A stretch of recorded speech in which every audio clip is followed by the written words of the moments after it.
Welcome back, everybody. Welcome back, listeners. This is Stranger Things Has Happened. Episode 3. I'm Dan. Hi, I'm Emma. Yes, and if you don't know the premise, what are you even doing here? What is the premise?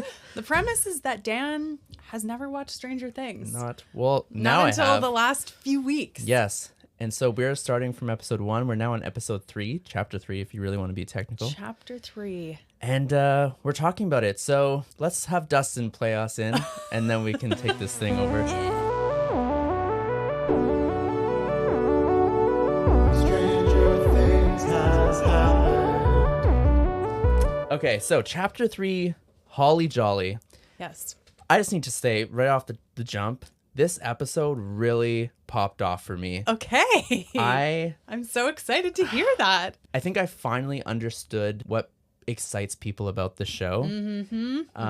So we'll jump into that. I'll also say that one of our Instagram followers mentioned to us that because they haven't watched the show in a long time, they need like a refresher on what's going on. So particularly in this season, which as we've mentioned, came out nearly 10 years ago, July of 2016. Correct. So I was like, I'll write down like the main points. Well, little did I know I have 3 pages of notes.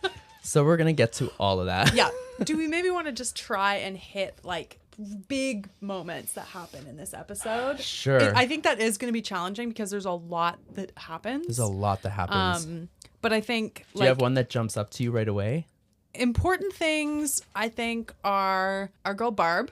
Our girl Barb. We start the episode with her. with her, and she is, well, how would you describe where you... Okay, wait. We're already like, I'm like, let's just summarize. No, we're in on it.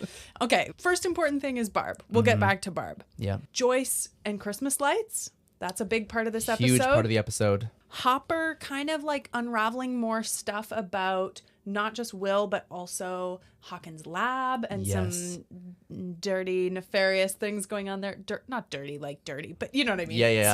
Some shady things. Business. 11 is like exploring the house. And we learn a little bit more about her. Any other things? Oh, and then we also get some story about Jonathan and his camera and his photos. We sure do. Oh, another big moment that is like at the very end of the episode, but I feel like we could mention it now and we'll get back to it, is that they pull a body out of this like quarry lake. They sure do. Which it appears to be a kid body, and it's hinting heavily that like maybe this is Will. Yeah. Okay, back to Barb. Okay. I think in our first episode or a second episode, when we talked about 11 flipping the board over. Yes. And I was like, to me, that says that Will's in like a different dimension / like alternative dimension. Yeah. We start this fucking episode with our girl Barb in the same pool in a different dimension. And I wrote down somewhere like she can hear the sex happening. So it's like she can hear the real world, but they cannot see or hear her. And she is being like, first of all, she's in like an empty pool, no water. And there's like spider tree legs everywhere.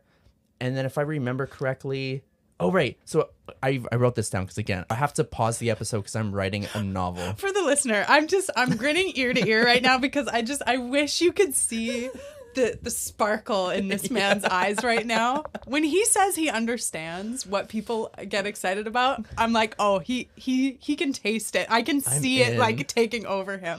Okay.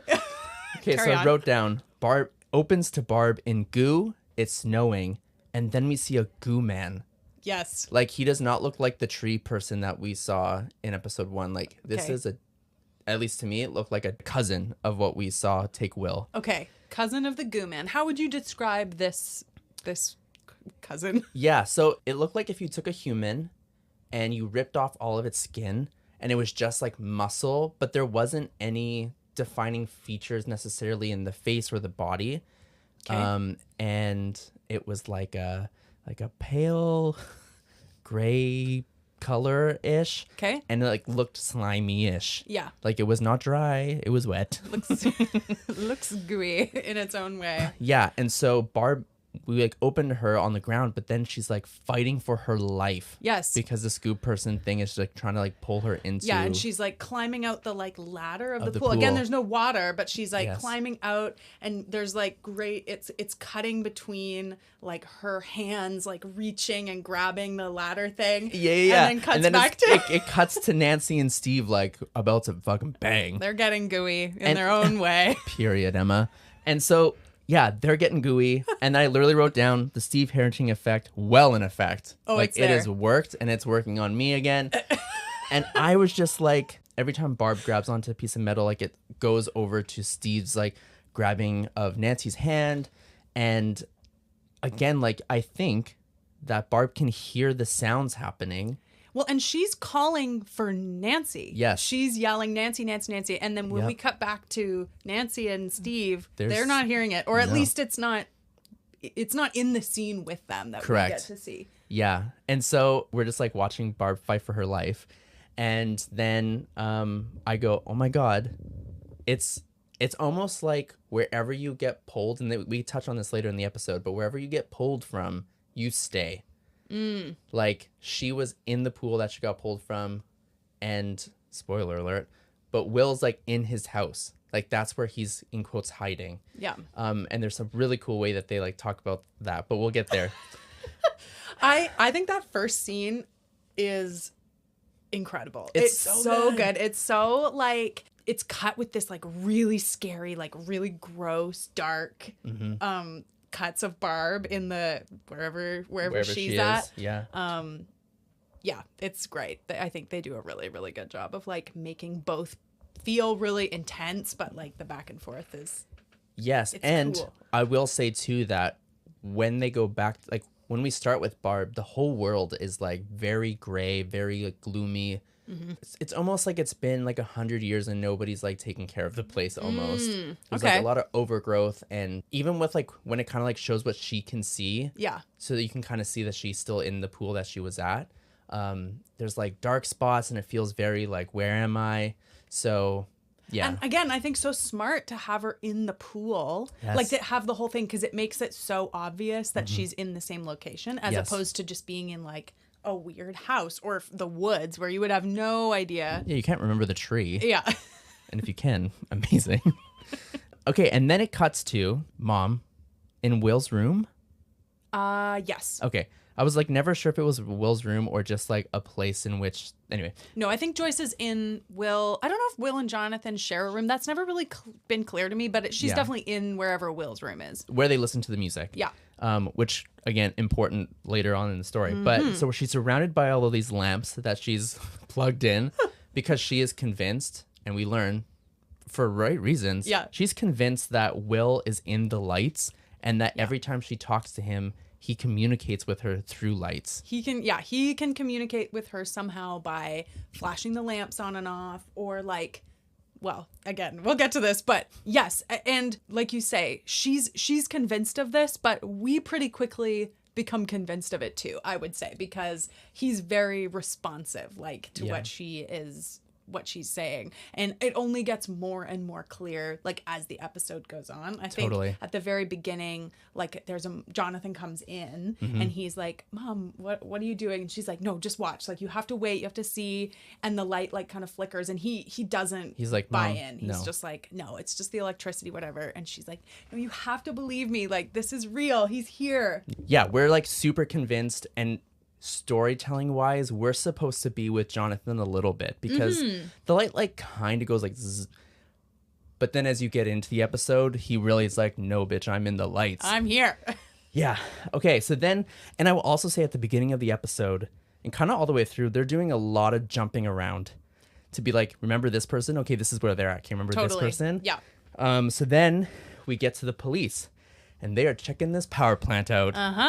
And initially, I think that they are still not giving a whole lot away because even when they're there, they don't really like piece anything together initially. No, like Hopper kind of sweet talks his way into the lab. You know, he's asking questions, they're walking around, but nobody that he's talking to is giving him anything to be really suspicious of. Like, they're all kind of just like, it's a power plant, or we're doing research, or I don't even know what the lab is. Yeah, like totally. the people he talks to. Yeah, 100%. And then it switches to the kids, kind of. So, like, the kids are like, we got to go to school. 11 stay here. Mike is like, hey, there's some snacks here that our boy Dustin brought, who, by the way, is Dustin still funny, is focused still on cute. the snacks. Yeah. But the thing that he says to her is two things. One, stay downstairs.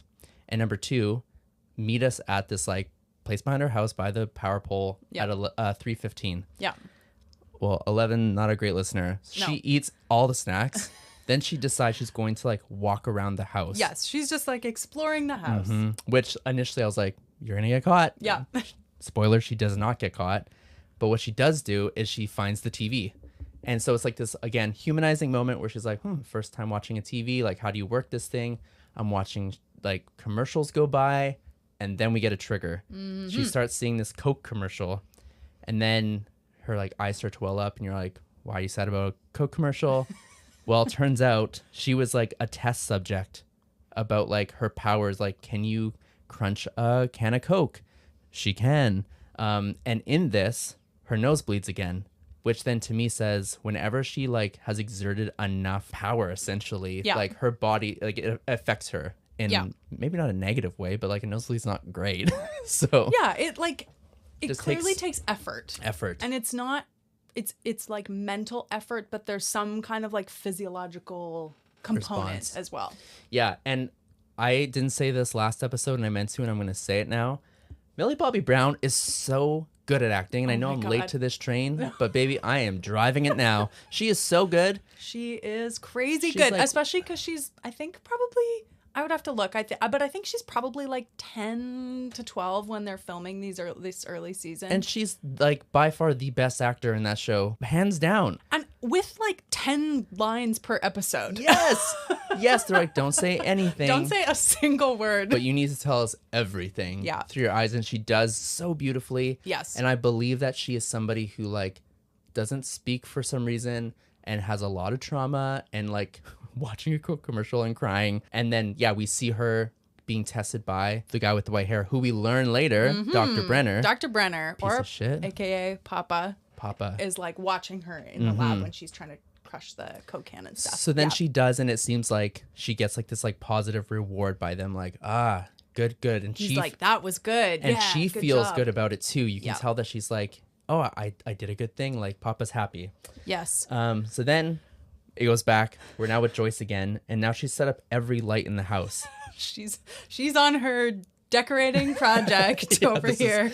She all the starts with Christmas like lights. putting up her Christmas lights, and she's like, "This Not enough. ain't enough." So she's back at the store, cleans them out Yeah, of like she said, Christmas lights. Shut up, Greg. Give me everything you have.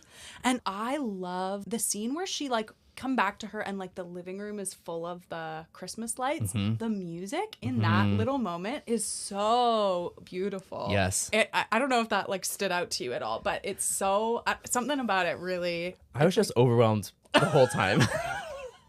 But it's like, yeah, the score in that part, if you like don't remember it, is like, it's like we're stepping into like an enchanted forest, but if an enchanted forest was like inside a computer, like it's Yeah. very like synthy and electronic, but very like magical and calm and enchanting. Anyway, I just love that moment of the scoring. Yeah. Then it switches to Hopper, and he figures out that and I keep calling it a power plant. I don't know why, but like the person at the lab is lying.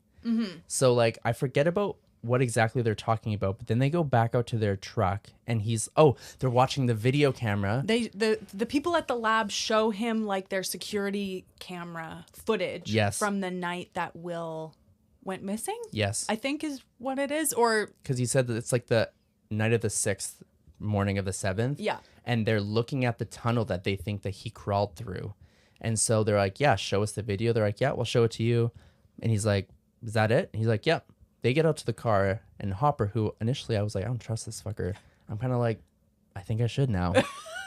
So I don't know what to think. I'm just nervous and scared. But he said, did you notice anything weird about that video? And they're like, no. And he's like, it was raining the night that Will went missing. Yeah. And there was no rain in the video. And I went, What? I forgot. You got him. You got him. You got him, Hop. Yeah. He's no dope. no. This Jim Hopper. He's such an interesting character because he's got such this tough exterior. But I think we really, across the season, get to see him, like really put some pieces together. Yes. And really see how much he cares. Like he starts out as super dismissive, and like you said, it's like, yeah, you don't know if you should trust him maybe, but I think you start to see him like he's really trying to figure this out. Yeah, and this episode showed that, and as I was watching, I was like, I did him dirty in our second episode, but he was acting weird. He was acting weird. And I feel like a detective right now, and I'm trying to figure it out, and I'm like, bro, you are slimy. But no, so far he really wants to figure this out. Yeah. And so I'm happy about that. And can you describe for me, what do you think his main like suspicion is at this point by the end of this episode? Or maybe you're not sure yet, but I'm just curious, like. Yeah, so I think I do get to it later on in the episode. Well, we can get to that. We'll get there. So the next thing I've written down is power plant, or wherever we are, the lab. Yeah. Is housing the spider tree growth, because they put the hazmat suits back on, and like the mouth vaginal thing that you were talking about from episode 1 is in the lab. And I was like, wait, this does look familiar. Okay. And then I also wrote, is white-haired guy Dr. Brenner? So at that point, there must have been somewhere. Oh, somebody had talked about a Dr. Brenner, and I was like, it's got to be white-haired guy. Yes. There's no reason. And we find out later that it is. Papa is Dr. Brenner. Yeah, so then it switches into Jonathan's photos at school. Yes. And you realize homie's taking fucking weird photos of our girl Nancy and Steve having sexy time. And Jonathan, so what like, are you thinking, buddy? What are you doing, dude? Yeah. And I feel bad because he's like putting them in the water in the he's like room, in the dark room developing his photos. Yeah. Yeah, and then a girl comes in and sees them drying, and he's like, oh, right, these are kind of weird. Takes them down, but that girl spreads the news to Steve, and later in the episode, he gets confronted. But initially, I was just like, yikes. I just wrote, yikes. Because already we had talked about, like, why are you taking weird photos anyway? Like, he took weird photos of Barb just sitting in the pool by themselves, which also comes back in this episode. So, yeah, I was just like, man, don't like. Yeah, what is your take on the Jonathan situation at this point? He's obviously dealing with the fact that his brother's missing. Yeah. Dealing with the fact that his mom has just completely gone into the deep end. And then he's also just like a teenager. So it's like already a weird time. Yes, totally. I think that moment brings him back into like his real age. Yes. For me a little bit. Because you're right. Like all we've seen him do so far has been being like the man of his house. He's taking care of his mom. He's taking care of Will. He like goes and confronts his dad. Like he's really taking care of business. And Hopper too. And Hopper, yeah, being this man, right? Yep. And I think this is a moment of like, not that this excuses anything, but like, yeah, you are just a kid. Like you're in high school, and the other teens who are doing all this dumb shit, like shotgunning beers and like pushing each other into pools, like you're also that age. Yeah, and you probably want to be a part of that in some way. Yeah. And here you are on the opposite side of the fence taking photos of it. Yeah.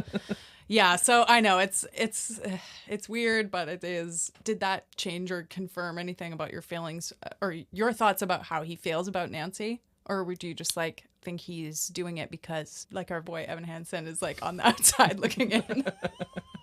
Waving through the window. Waving through his camera. There's still some things that happen in this episode where I'm like, he has something for her, because there's a couple times where they kind of check in with each other from like across the way. Yes, they have some like meaningful looks across a crowded room. Yeah, and so either it's like, wow, we're both fucked up, and maybe we relate to each other more than we know, and or that's the love of my life, like with Steve Harrington. I don't know, but I still think that there's a bit of love there. Well, while we're on that, have your feelings toward Steve changed at all? Yes and no. Okay, because your first impression of him, which I think is on purpose, is like biggest douche. Yes, we hate him. He's so douchey, and I think he is still kind of douchey in his own way. Yeah. But I'm curious, like your read on a scale of just wants to get in her pants to like she's my soulmate. Like, what is your read on Steve's how he feels about Nancy at this point? I think that he has a softer side to him that we're like starting to be introduced to. Yes. So even like a couple things. So they have like their sexy time, and he's like, wow, you're so beautiful. And I was like, oh my God, stop. But then the next, not even the next morning, like they finish and he just has like rolled over. Yes. And she's like, Steve, hello. Yeah, I'm going to like leave. He's like, okay, bye. And I was like, wow, what a dick. Dude. Yeah. No cuddle. And then the next day they're at like lunch. They're kind of talking shit about Barb because Nancy's asking like, hey, have you seen Barb? Did you see her leave? And his friend is like, who's that dummy, blah, blah, blah. Yeah. And while he doesn't like shoot his friend down, he does say like, hey, like we should guys, probably, come on. we should Yeah. probably like think about this or whatever. So I think he does have like a softness, even at the moment at the locker when he's like, I haven't told anybody, but like I really enjoyed myself last night. I'm like, of course you did. So yeah, I'm sort Yeah. of like, you are still a teenager. Totally. And, yes. but I do think he's less of a douchebag now than I did in episode 1 and 2. Yes. He's just kind of. He's a kid. He is. He's just kind of dumb, and he's following his heart and other parts. Everywhere the blood In flows. equal measure, I think. Yeah, 100%. Okay. Okay, so then we meet Marissa, who Marissa and Hopper have had. I was sort of like, this is such a throwaway because no one cares about Marissa. She's the librarian. Yeah. And they're like, should have called me back after that day. And he's like, well, maybe we can go at another time. I'm like, no. Good no, luck. no. Good luck, sir. Yeah, but they go to the library to do some research regarding newspapers. And this is where it really starts to talk about Hawkins' lab. There's alleged abuse. We see a photo with Dr. Martin Brenner. Yes, we're learning some names here. Yes, and this is when my brain like connected. I was like, oh, the note I wrote earlier is true. This is the guy. Mm-hmm. And then later in the episode, we come back to one of the photos that they found in the Yeah. newspaper. But this like is a cool way to say Hopper is trying, Yes. and also here's some like tidbits for you guys to like eat on. So Yeah, there's some little breadcrumbs being sprinkled along. He's starting to kind of unravel some stuff about the lab, and he starts to think that Will might have disappeared because he like saw something he shouldn't have. yes, Like that was something said. shady is going on at the lab, and Will Wrong just- place, wrong time. yeah, exactly. Yeah. He sort of showed up and something bad was already happening. Which also there. is like interesting now when you think about the end of the episode, because you're like, if that is Will in like the water reserve or the lake or whatever, Yeah. it does sort of lead to people to think like wrong place, wrong time. This poor kid was just like caught Totally. in like Yeah. the crossfires or whatever. Yeah. So yeah, that happens like pretty quickly. It's like a montage type scene when all Yeah. this info is coming, because I don't think they want you to be able to like really read into what they're seeing. Totally. And they show a lot of like images of like news articles and text where Yes. like if you really wanted to, you Could could like pause. pause and read and stuff. Yeah. But I'm curious, are there things that like stuck out to you about what he was researching that you felt like, oh, that flagged something in your mind, or I want to come back to that, or I'm thinking whatever. There was only two things that I could like write down in the moment, and one of the things I saw was like alleged abuse, which again Okay. we kind of already see with 11. Yeah. So I was like, okay, so she is 11, like the 11th. And again later we find out that's like one of the photos that they don't fully show in this montage. We get to see it more, and there's girls wearing the same outfit. Again, ties into like the fabric they found at the tunnel. But and Dr. Brenner's there, looking younger, I'll say. So like this has been going Still on kind for of like a while. blindingly white, but Yeah, yes, he aren't is we all? a little younger. So yeah, those were the Yeah. only two things that like really stood out to me because it happened quite quickly. But the things that they talk about in those articles Yeah. do align with what we've seen in 11's flashbacks. Yes. Like they're talking, as you said, they're talking about, I think they mentioned like testing and Mm-hmm. like that somebody was like, my child, accused them of like taking her child away or something like that for testing. I Yes. think that like comes up a few times. So those things they match They up align. with what we're seeing. Yeah. Yeah. From 11's like perspective. Yeah, definitely. And then it switches back to Joyce, and I actually wrote this down, and then it got confirmed later in the episode, and I was like, wow, Ooh. I am killing it today. Okay. What did you write? Yeah. What the was thing it? I wrote down was Christmas lights lead the way, and then in brackets I wrote to the lamp room. Is that Will's room? ? Uh-huh. But the lights are doing a lot of leading people, and I had also said in our last episode, I was like, I feel like this Demogorgon like entity thing is trying to lead Joyce, but what I didn't realize is that it was Will trying to lead Joyce. Ah, okay. Because every time we would be led somewhere, like the thing in the walls tried to get her, or the music was turning on, and then this thing. So I was like, oh, it's the bad thing trying to Got get her, it, but it yes. was Will trying to get her attention, which we obviously Yeah. learn. But Okay, that's so, again, this is like some of the things that are beautiful about like watching it again, like Yeah. through your eyes and being like, oh, of course that like seems sinister the first time you watch it. Or Yeah. of course it feels like, well, you just don't know. So it Yes. just seems scary because it's weird. yes, you come to learn that it's Will trying to get his mom. But like, and the interesting part of it is, at that point, there's no real way to communicate. Mm-hmm. I'm also learning something right in the moment. Was it Will that caused the phone thing to happen? Or is this like a Friends Don't Spoil moment? Like that caused the, The electricity bolts to the phone. Hard to say. hard to say. Okay. I mean, he's involved in it, but I don't. You can't say that it's like him. Yeah, not For sure. particularly. Where, like, I the think the lights- light thing, it's very clear, very purposeful. Like he is reaching out across Yeah. whatever this divide is. Well, to and talk that, to her. again, that doesn't really get confirmed until later in the episode. But it is very clear that the lights, because they go one by one all the way down the hallway into that room. Yeah. And then the daughter of Karen. someone- Yeah, Karen.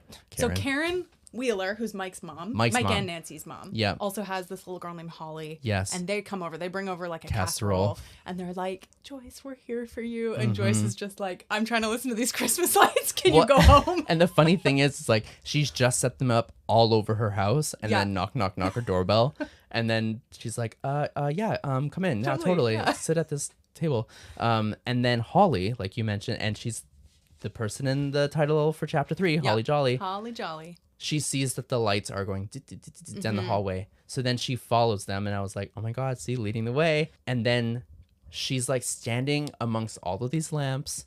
And they're all just like going off, like bing, bing, bing, bing, bing, bing, bing, bing, bing, bing. And then it like peaks. They all go out. And then for whatever reason, I don't know why, she just like walks up to the wall where like the hand thing was. Like, I don't remember there being anything that led her there per se. Okay. But now she's just standing and staring. Well, Joyce is like, get the F away from that wall. What did you see? Yeah. And Karen's like holding her baby, and she's like, I think you should leave. Joyce says that. So then we're like, okay, because like there is a little bit of like a reach out towards Holly from the wall, I think.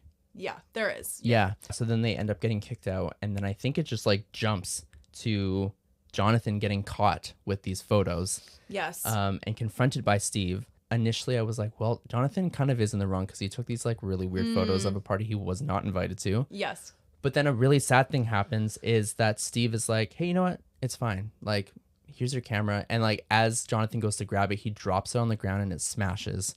And I'm like, these people are already struggling.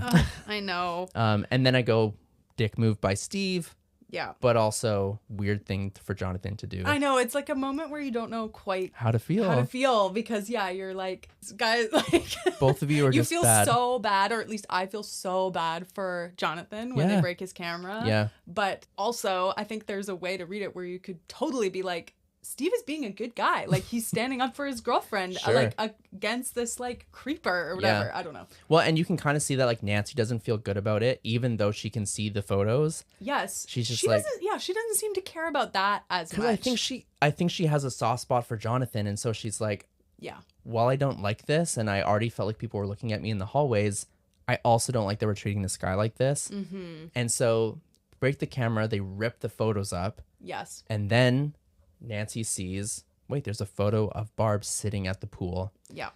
And we come back to that later. So, yeah, I wrote down photo of Barb. So then the next thing that happens is we get to 11 outside. And initially I was like, bitch, you were told to stay inside. But then I remember 3:15. So But before we get to that, Yeah. really quick, do you recall another moment of where there's a photo of Barb in this episode? Yes, 11, when she's in the living room, sees a photo of a couple people. I think she goes into Nancy's room at one point. Yes. Because she's like wandering around the house and she's like exploring. And she Yes. goes to Nancy's room and she's like playing with like a music box. Yes. And she's like kind of scared Jolted of it. But by then it. she's like, oh, this is cute. And then she's looking kind of like she did in the basement at Will. Mike's house, where Yes. she was like, that's Will, but obviously didn't like say that, but she just like pointed him out. She has like a similar moment Yes. where she finds a photo of Nancy and Barb, and it kind of like focuses in on Barb for a second, and she Yes. doesn't point at it, and there's nobody else there. Right, so she you has don't no reason. necessarily know like what she's thinking in that moment, but I do think it draws our attention to like, Maybe she also knows something Barb about too. this, Yeah. just like she did when Will was snatched or whatever. Well, and then it also goes like in my brain, I'm like, can she see both universes? Universes? That's not a word. Universes. Because we don't see, like, we can't see Will throughout this whole thing. And we've only now seen Barb on the other side. Yes. And so, like, 11 hasn't seen the pool. She hasn't seen photos of the pool. No, she wasn't involved in any of that. She wasn't Too at the young. party, hasn't seen any of that. Yeah. Can't shotgun a No beer. kids. Not invited. At this party. Definitely not if you're wearing a little hospital gown. And, like, you Yeah. have a I shaved think head. at this point she does have like a has- oh, sweater that's on. true. But yeah, and then but she does sort of not give a knowing look, but she clocks the photo. And the Yes. camera also like says like she's looking at this photo. Yeah. And so I did clock that, but for whatever reason did not write it down. Oh, that's fine. I was just curious, yeah, if that. It did trigger something that was like, wait, does she know her too? So yeah, interesting that happens. So then 11's outside. She's in the backyard. She's 3:15. waiting. It's 3:15. my favorite thing comes on the screen. A beautiful cat. She meows. Again, 11 seems triggered. And I'm like, we're heading back to the lab. Sure enough, we're learning some more triggers that 11 has. Were they hoping that she was going to hurt/kill this cat in the lab? It looked like it. I think so. Because like you see her crush this Coke can. Yeah. And then the next thing is this cat in a thing, and she's like, you can see she's like trying to muster up the She's like, yeah, she's crying. Like Yes. 11 starts like crying, and the cat's like hissing at her. yes. Yeah. And the fucking doctor guy and everyone's like watching her through this glass. Yeah.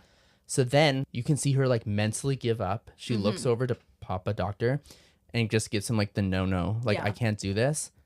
Then it ties into her then being pulled through the hallway. No, Papa, please, no, Papa. Yeah.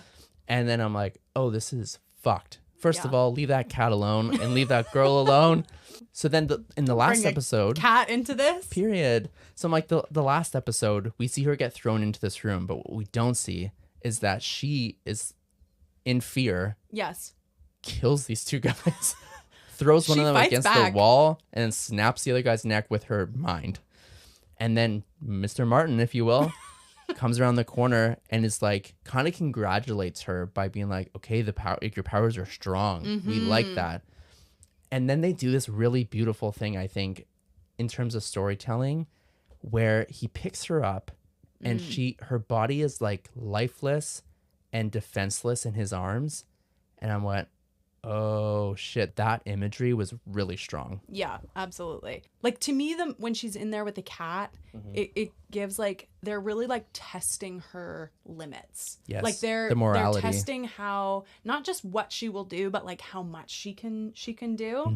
And so it is interesting when she kind of refuses / can't do to the cat what they want her to. Yes. But it does prove that when she is really pushed to her limit, like for self-defense or out of whatever anger comes or whatever, like she can exert extreme power. Yes. And Dr. Brenner is like, that's good. Yes. Like that's what I want to find out. Yeah. I wrote down 11 defends herself by killing these dude, rewarded. And then in brackets, hate that guy. Yes.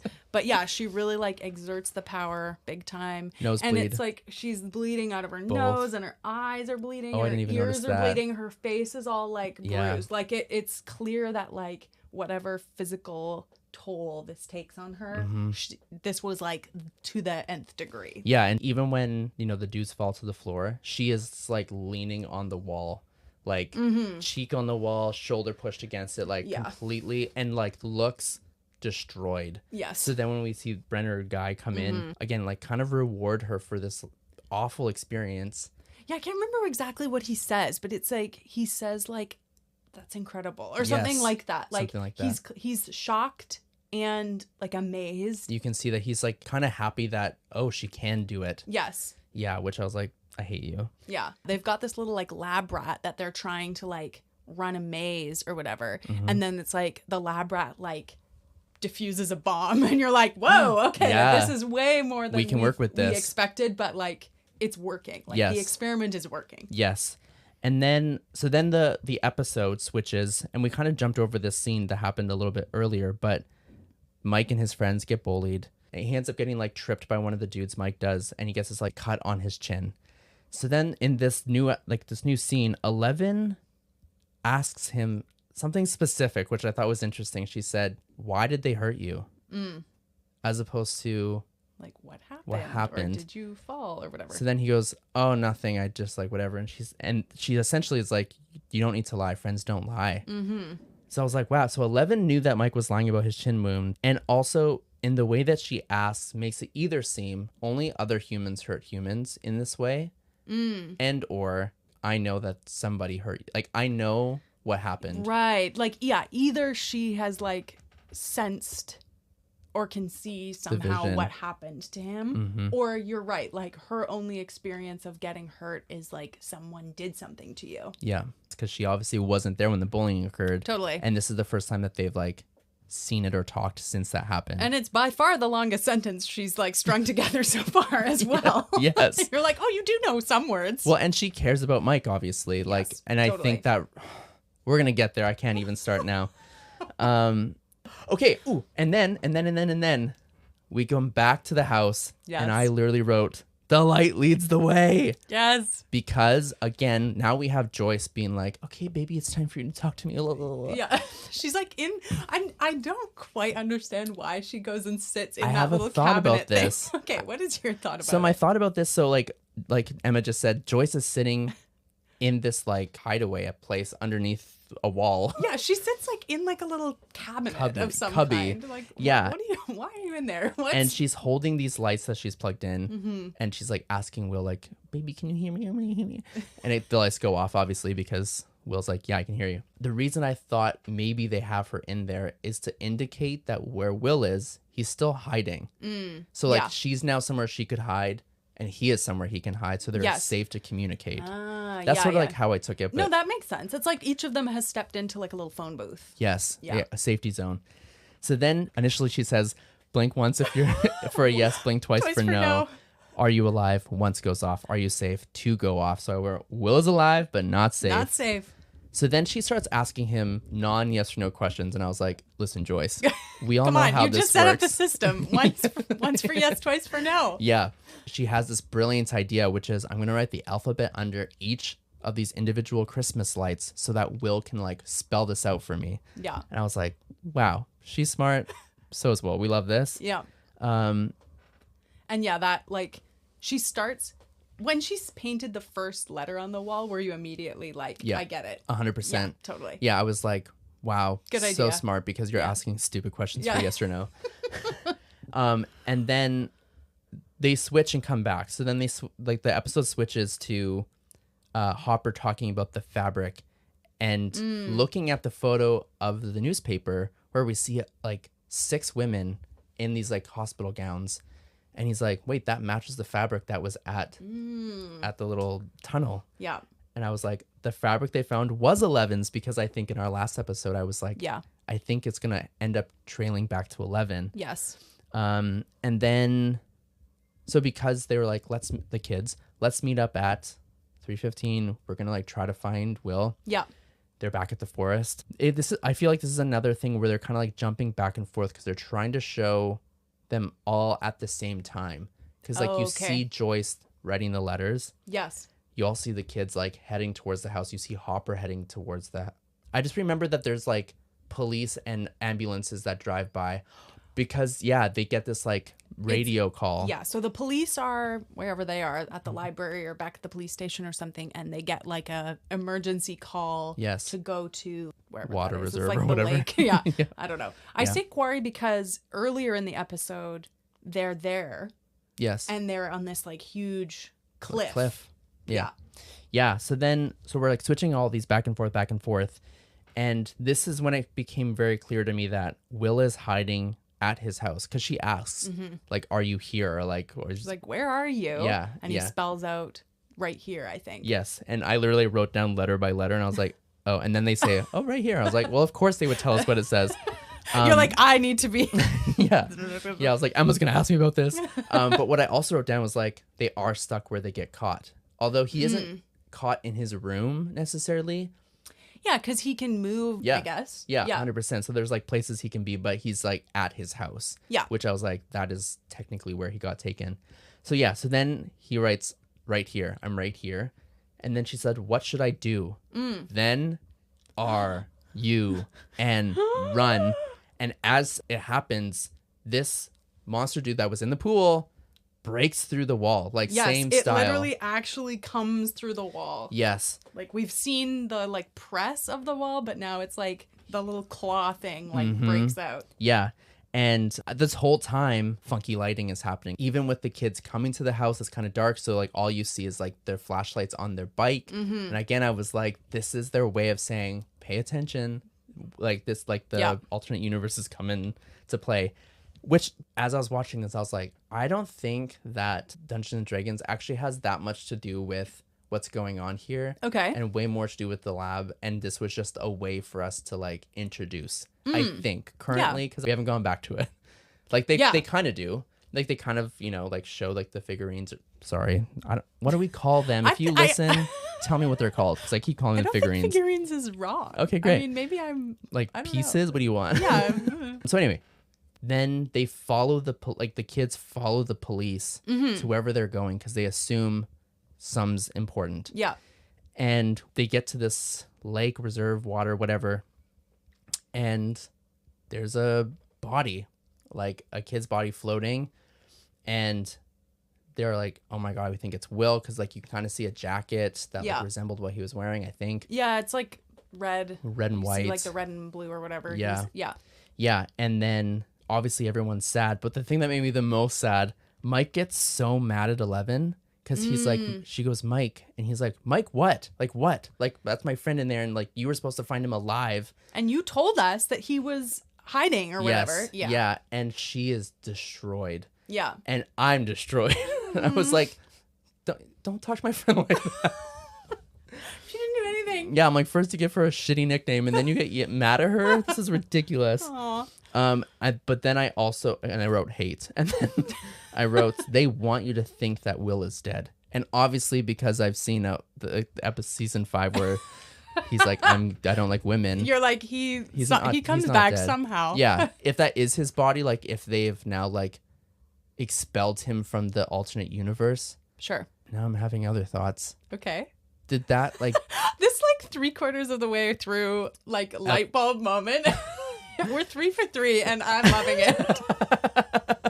I don't know what I'm about to say. Exactly how far we are, but okay. Yeah, so then part of me is like, when they get a new person, do they expel somebody that they, because like it doesn't seem like they're collecting. Oh, okay. Now that potentially they've given Will back, unless that's not Will. But I was like, did they get his mom?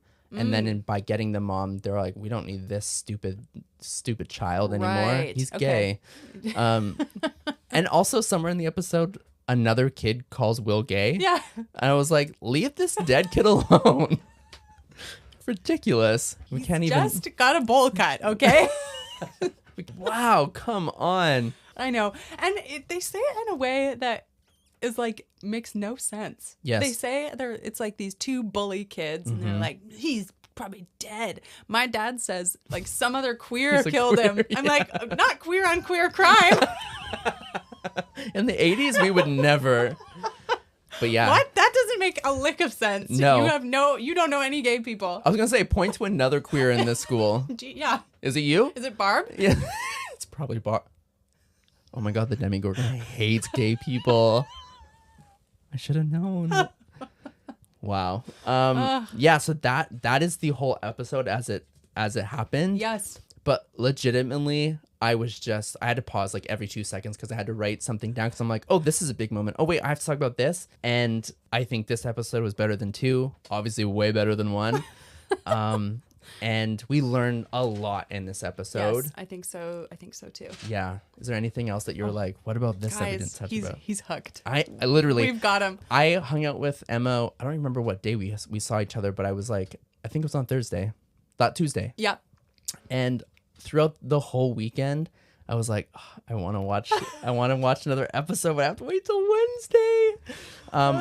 Yeah. we're going to take a quick little break for me to mention that our schedule for this Yes. is every Friday. We're going to be putting out episodes. So Love it. unless something crazy happens, and if it does, none of your business. That's the plan. That is the plan. That's the plan. Is there anything else? We didn't actually talk. We talked at the beginning of the episode about Barb, but we didn't talk a ton about like Nancy's what's happening journey. for her in this episode, because Yeah. she is also distraught. Yeah. Do you want to talk about it? Sure, yeah. So like Nancy kind of, I don't remember exactly what, like, I guess it's just that she shows up the next day at school and Barb isn't at school. She isn't at her desk. Yeah. And so Nancy is like, Barb wouldn't do this. Yeah. She would come to school. Yeah. And so she's asking around, has anyone seen Barb, yada, yada. And then she phones Barb's mom at home and is like, hey, is Barb home yet? And she's like, no, I thought she hasn't been home yet. She was with you last night. you last night. She stayed at your house. And then it's like, oh, you Thinking can on her just tell, feet. like, Nancy's heart drops. Yeah. And as do all of ours. And we're like, oh no, where's Barb? And then, yeah, good girl Nancy is being very cagey with her mom when she gets home from the party. But by the end of the episode, she's like, I need help. Like, Yes. this is bigger than me. Yeah. And basically, it seems as though Nancy basically realizes that, like, no one's seen Barb since the party. Yeah. She hasn't been home. Since she essentially told her, like, go home, I'm fine. Yeah. Yeah. And then Nancy goes back to where Barb left her car, which was like a block away from Yes. Steve's house, And the because car's they didn't still want to there. be seen or whatever. And Barb's car is still there. Yeah. So she's like, ooh, like she didn't get in the car and take off somewhere. So she just doesn't know. Bad news bears. Bad news. Oh, yeah. And she also does go back to the pool. Nancy does. Yeah. And then she like kind of she starts walking into like a forested area that's like right beside the pool. And we see something run past her, Yes. which then freaks her out and she runs away. But we don't get to see what it is. Yeah. So it's not a huge part of the episode, but it is, you can tell, like, yeah, Nancy is sort of starting to unravel a little bit. Yeah, it gives her more purpose than just being like Steve's girlfriend and Will's sister. Yeah, we talked a bit last week about like each person or each group of people kind of has like their goal or their thing that they're working on. And I think they are all still working on those things, but we're also seeing like what else that person, now that we kind of like care about that, Yes. we're seeing what else they've got going on in their life and like Yes. other things that they're dealing with. So like, yeah, Jonathan is like, oh, I have this missing brother and what am I doing with that? And I'm helping my crazy mom. But also like he's getting, Bullied in his camera destroyed and yada yada. And like same with Nancy and same with the kids, the other kids that are getting bullied. And Yeah. there's stuff going on behind the scenes for each of these characters that isn't really related to the main story. No, because like even Hopper, like we learned about Marissa, Yeah. which like again seems kind of like a throwaway Blew thing. off this other lady. Yeah, and then but a part of me is like, I don't know, like is that gonna come up later? Who knows? I'm writing it down, Yeah. and we have to talk about it. So just Oh, in case man. it does come back, I'd be like, I did notice that was a thing that happened. Yes, totally. Yeah. Okay. Holly Jolly. Chapter 3. Chapter 3. Again, just feel so excited about the next episode because again we're on this cliffhanger of a kid's body being pulled out of the water. Yeah. Mike is pissed at 11. 11's sad. I'm like, bro, you don't know what happens when 11 has feelings, so I would be friggin' careful. Everyone watch out. Yeah. Yes. Good point. And I will say, so like the other boys are kind of initially like not as defensive of 11. It's always Mike that's standing up for her. But then when that switches and Mike gets mad at her, the other boys are like, what? Hey, dude. What? She didn't do anything. Yeah. Yeah. Like, how was she supposed to know? Like, And we didn't touch on this at all, but like the other boys are kind of, we get a little more of like what each of them cares about and is thinking about in the situation. Like Dustin is like, let's get her to use her powers for cool stuff, like flying the Millennium Falcon around. and then she does it when he leaves. She's like so bored by it, but she's like just floating in the air. And then she's like, man, I'm over it. And you can just, I think, again, like, what an actress Millie Bobby Brown is. But like in the scene where he's holding it up and he's like, okay, like, do it with your mind. She's just looking at him like, are you stupid? Right. Like, what do you even mean? Totally.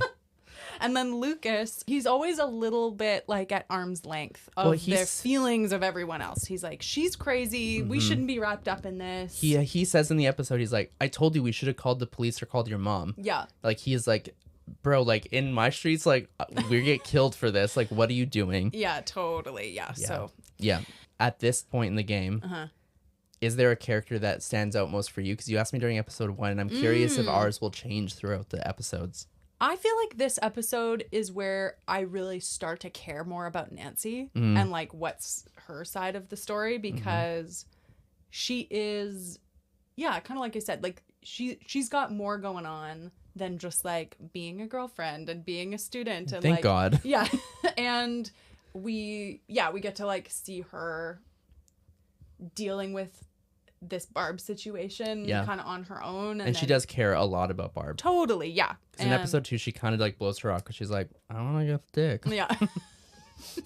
And she does. And she does. She gets it. And then after she gets it, she's like, oh yeah, my friend. Yeah. Oh yeah, what happened to her? Yeah. So yeah, I'm like on her story a little bit at this Nancy's point. on the radar. Yeah. Is there anyone else? I mean, I think Joyce is always like very... She's adjacent to the main story. Yeah. So she's really on her own, like solo, just I have to find my kid and just by any desperate, crazy means necessary. Yeah. But it's really interesting. Totally. Yeah. I'm still locked in on 11. Yeah. She's such a good actress, and she does such a beautiful job at 10 years old, which makes me want to punch myself in the head, at conveying emotion in such a guarded way. Like, you can tell this little girl has like seen some shit, which is crazy because I'm sure as a British 10-year-old she's seen not a whole lot of shit.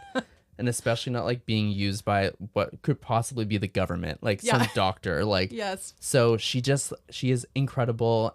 I apologize to the universe for not knowing this until now, but like I said, I'm driving that train, and I will shout it from the rooftops. I think the success of this show could not have happened without 11 her working in that role in season 1. Period. Because the character just has to be so compelling. Yes. And such a captivating, mysterious. Like everything about her is mysterious, but you can't stop caring because she is giving nothing away. Yeah. Yes. And I think, brilliantly cast for sure, and just an amazing performance. Incredible performance. Yeah. So there it is. Okay, there it is. So Emma, let's just say somebody, I don't know, in a different country, because we were looking at our people, and there are more than just Canadians listening, so welcome.